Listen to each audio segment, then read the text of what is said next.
So the title for my IOP is A Prisoner's Mindset, Dark Tone in Shawshank Redemption, and trying to figure out life outside the walls.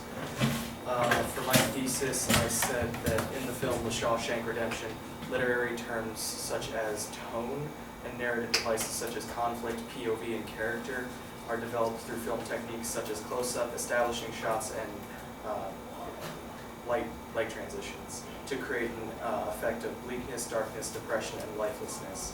This reveals the universal truth that being in prison for many years does one of two things. When you get out, you celebrate or desire to go back. Now, the use of tone in the Shawshank Redemption, to back up my thesis, in some scenes is very dark and bleak, especially afterwards when the people get out of prison, like Brooks or Red, because you can tell that they're institutionalized from their desperation to go back. Because, for instance, Brooks mentions, maybe I should get myself a gun and rob the place I'm working at. That way they'll send me back home. And then there's that scene at the end where Red is out and he's deciding whether to buy the compass or the gun, meaning one of two things. He will go back or he'll go find Andy. Now, this tone helps reveal that there's a sense of darkness left behind from prison life, because there's emphasis on how Red wasn't able to cope with life outside, especially Brooks too, because Brooks had been in there for 50 years. And he ended up killing himself. Red thought about it, but he made a promise to Andy, which kept him going. This darkness tone creates a sense of demoralization and dehumanization from inside the prison. A conflict that shows this effect is the warden and the captain and all the guards themselves, because they beat down the prisoners, insulting them, throwing them in solitary, which just diminishes them as people and just shows that they're complete, total a-holes, to show that they don't care about the lives of these people and they're not important in society anymore because they just broke a law. And the perspective to help, or POV to help back this up, is Red's perspective, because the whole story is told from his point of view.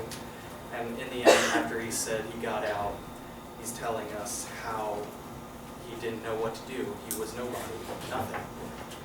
But he just had to keep going.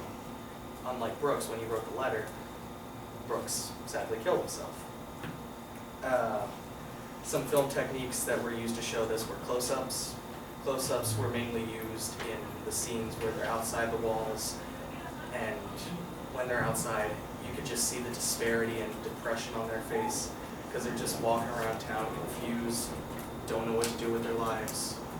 It's really sad, right? And the establishing shots to show that how this works is when they show the town that they're in, Brooks and Red, it shows there's a sense of like disparity, because all the buildings are usually gray or really, really dark red. And the use of lighting also shows this. And usually when people see that kind of color transition or translation, they think of something dark and demeaning that is sort of numbing the soul. And in conclusion, tone in the Shawshank Redemption and all these sorts of characteristics, narrative devices, and film technique just help to show that this is a very depressing movie for people. That's it.